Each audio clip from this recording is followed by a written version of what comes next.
नमस्कार, जय श्री कृष्ण। अगेन आपका वेलकम है इस न्यू सेशन में। और आज हम जानेंगे कि how to remember birthday date. कैसे हम किसी का जन्मदिन तारीख याद रख सकते हैं। ये काफ़ी टफ होता है। हमारे ऐसे काफ़ी करीबी लोग होते हैं जिनका जन्मदिन हम याद नहीं रख पाते।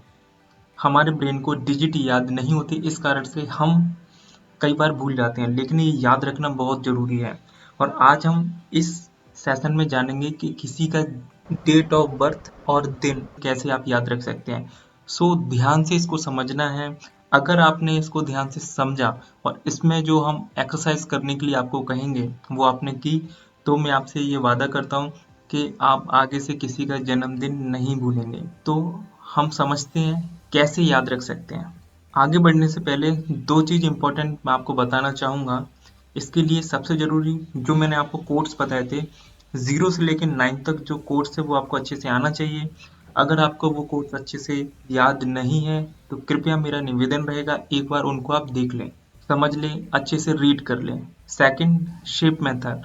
जो शेप मेथड आपको बताया गया था उसका भी इसके अंदर यूज़ किया जाएगा। तो एक बार अगर शेप मेथड भी आप भूल चुके हैं या फिर ठीक से याद नहीं है तो एक बार उसका भी आप रिवीजन कर लें, तो ही आपको ये अच्छे से समझ में आएगा। अगर आपको अच्छे से याद है तो हम आगे बढ़ते हैं। तो एक फॉर्मूला है, इस फॉर्मूले से हम याद करने की हम कोशिश करेंगे। फॉर्मूला क्या है? Name plus date plus month.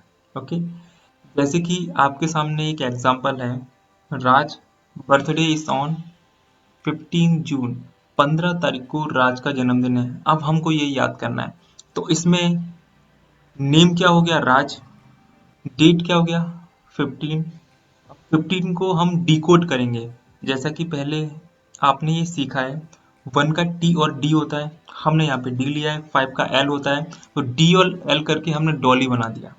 आप और कुछ भी बना सकते हैं, आप टी का यूज भी कर सकते हैं। कोई भी ऐसा शब्द बनाएं, कोई भी जिसका कोई मीनिंग हो, जिसका कोई पिक्चर आप क्रिएट कर सके। अब डॉली किसी लड़की का नाम हो सकता है, तो डॉली से किसी भी लड़की का पिक्चर जो है हमारे दिमाग में आ सकता है। लास्ट आपका मंथ, और मंथ का एसोसिएशन हम करेंगे शेप मेथड से। जैसे एग्जाम्पल में बताया गया, राज का जन्मदिन कब है? जून में। तो जून यानी 6 मंथ।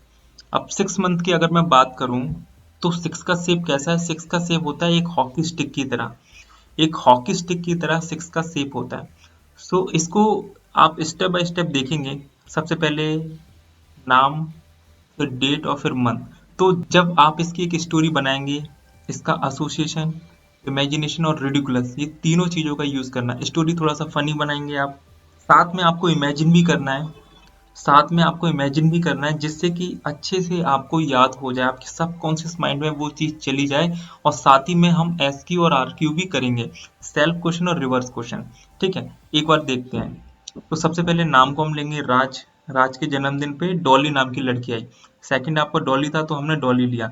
राज के जन्मदिन पे डॉली नाम की लड़की आती है और उसके हाथ में क्या है? Hockey stick. अब ये आपको आंखें बंद करके इमेजिन करना है कि राज का जन्मदिन है और राज के जन्मदिन पे एक लड़की आती है डॉली नाम की, जिसके हाथ में क्या है? Hockey stick.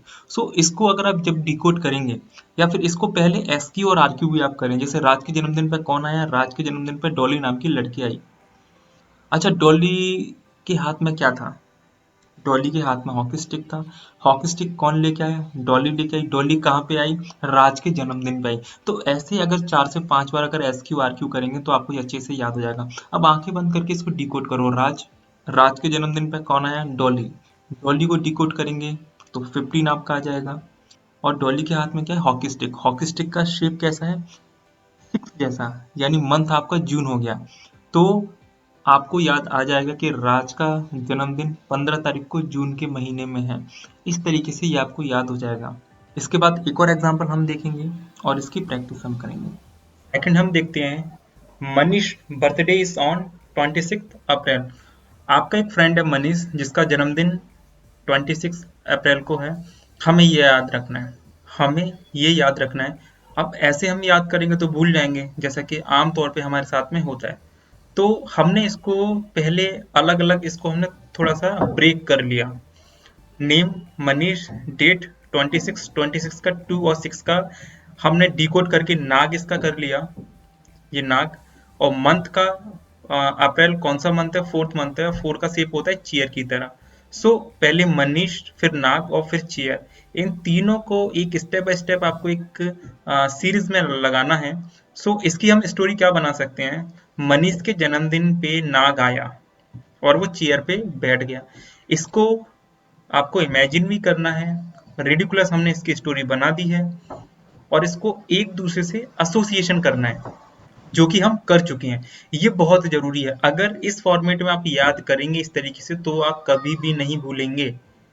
ठीक है, सो इसका एक बार आप एस क्यू आर क्यू कर ले। मनीष के जन्मदिन में कौन आया, नाग आया। नाग कहाँ पे बैठ गया, चेयर पे बैठ गया।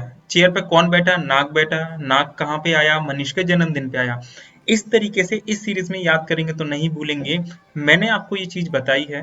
आपको मेरी तरफ से होमवर्क ये है कि आपके जितने भी दोस्त हैं, आपके रिलेटिव है, जिनका जन्मदिन आपको याद करना है या फिर याद नहीं होता, उन सबका इसी फॉर्मेट में आप याद करें। आज ही इस होमवर्क को कंप्लीट कर लें, जिससे कि ये मेथड आपको अच्छे से समझ में आ जाए और आप कभी ना भूलें। अगर आप इसकी प्रैक्टिस नहीं करेंगे तो एक टाइम के बाद हो सकता है कि आप इसको भूल जाएं। तो प्रैक्टिस करना बहुत जरूरी है। तो आज ही कम से कम आप 20 to 25 लोगों का एक लिस्ट तैयार कर लें और बिल्कुल सेम इसी फॉर्मूले से, इसी मेथड से उनको याद करने की कोशिश करें। मिलते हैं नेक्स्ट सेशन में। Thank you.